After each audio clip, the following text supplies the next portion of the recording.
Мына Сара деген қыз 1862 жылы мына Уильям Винчестер дегенге тұрмысқа шығады. Бұл Уильям Винчестер қару-жарақты ойлап тапқан Оливер Винчестердің жалғыз ұлы. Оливер Винчестер мен баласы екеуі үлкен қару-жарақ компаниясын басқарған, өте бай болған. 1866 жылы бұл Сара қыз туады, бірақ ол қызы белок жетіспегеннен 2 айында қайтыс болып кетеді. Одан қатты депрессияға түскен Сара одан кейін көтермейді. 1880 жылы мына Уильямның әкесі Оливер Винчестер қайтыс болады. Оның артынша 1 жылдан кейін мына Уильям Винчестер да туберкулездан қайтыс болады. Ондай жағдайды көтере алмаған Сара Винчестер медиумға барады. Медиумда күйеуінің духын шақыртады. Күйеуінің рухын шақырған медиум айтады, что сендерді қарғыс атқан, өйткені қару-жарақ ойлап тапқан, сол қару-жарақтан өлген қаншама жаны жай таппаған рухтар тыныштық бермеген деген сияқты қарғыс атқан семья деп айтады. Сара Винчестерге айтады, саған да қауіп төніп тұр дейді. Ол қауіптен құтылу үшін бұл қаладан кетіп, күншығыс жаққа барып дейді, үй алып, үй соқ дейді. Үйді дейді, өлгенге дейін жаңағы анау не бар ғой, балғаның дауысы өшпесін дейді. Күні түні соғылсын үй дейді. Сонымен Сара Калифорния штатына көшіп кетеді. Сол жақтан үлкен учаскесімен бір үйді сатып алып, сол жерде үй соға бастайды. Үйдің планын өзі сызып отырады постоянно. Жұмыскерлер күні түні жұмыс істейді, айлықты 2 еселеп беріп отырады.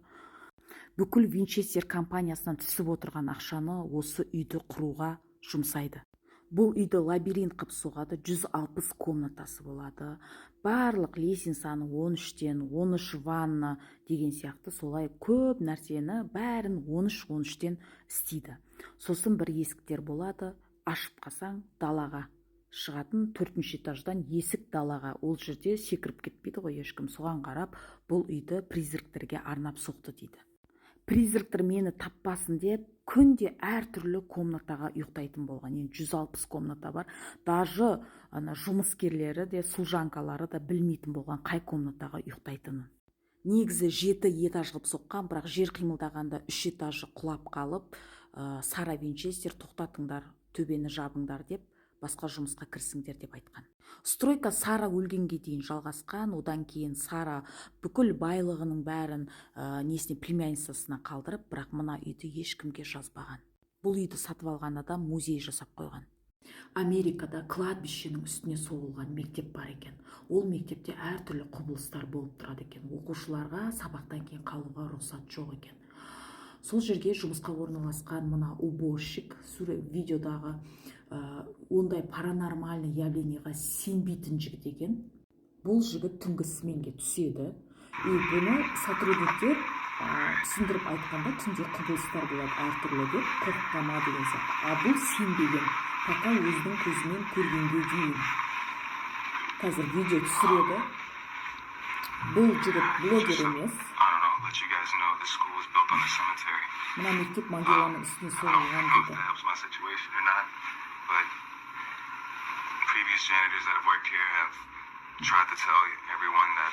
Мені предупредить етті, бірақ мен сенбедім деді.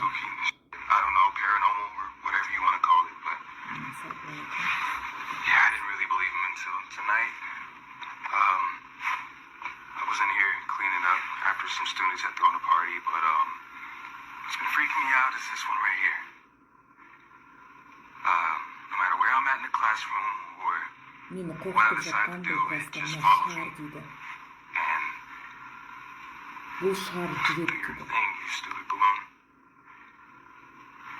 I got you on camera now, so let's just see that right there.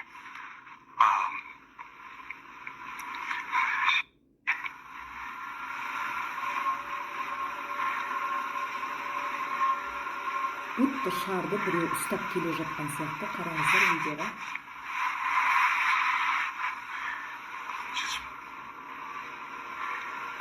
Бұл жігіт блогер емес, чтобы монтаждап салатындай. Кәдімгі уборщик болып жұмыс істейтін сотрудник. қорқып тұрғаны, қобалжып тұрғаны даусынан көрініп тұр.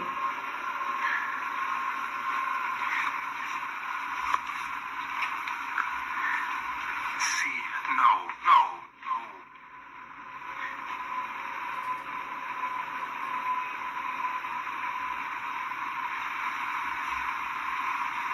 It just follows me no matter what.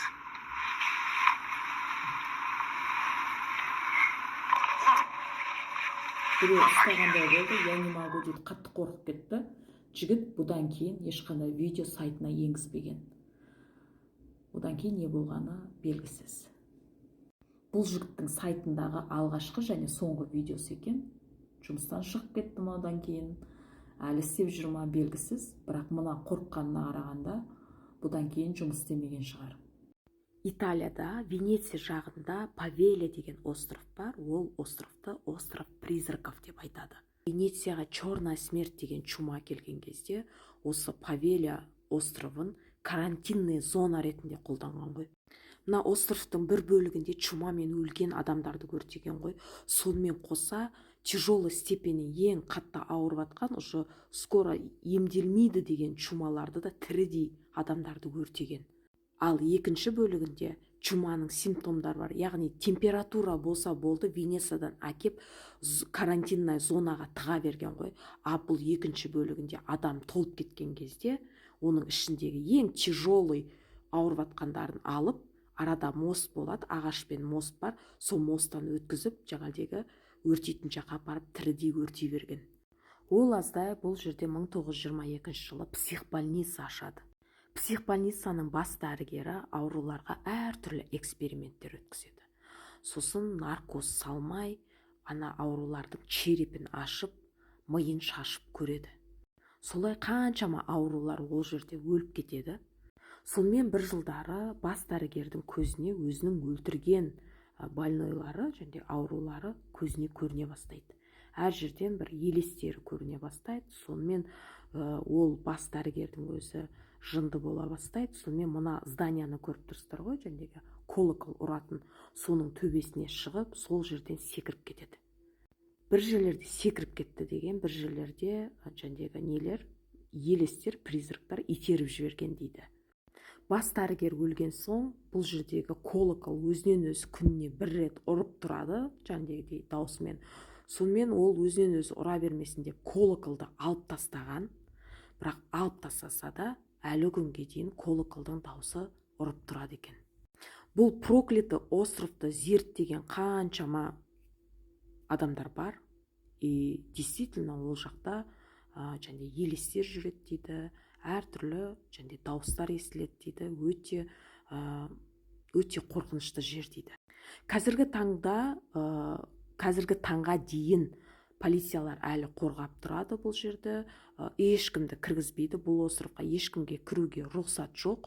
Соның өзінде тығылып кіріп зерттеген адамдар бар. Мынау тығылып кіргендердің фотосы, аурасы өте нашар дейді, и қасында біреу жүргендей болады дейді. Мына қараңыздар, кроваттың әшейін бір бөлігі қалай тұр. Ол негізі құлап кету керек қой, бірақ тұрып тұр. Қазіргі таңда бұл остров аукционда тұр, 99 жылға арендаға беріледі. Бірақ ешкім алғысы келмейді бұл жерді.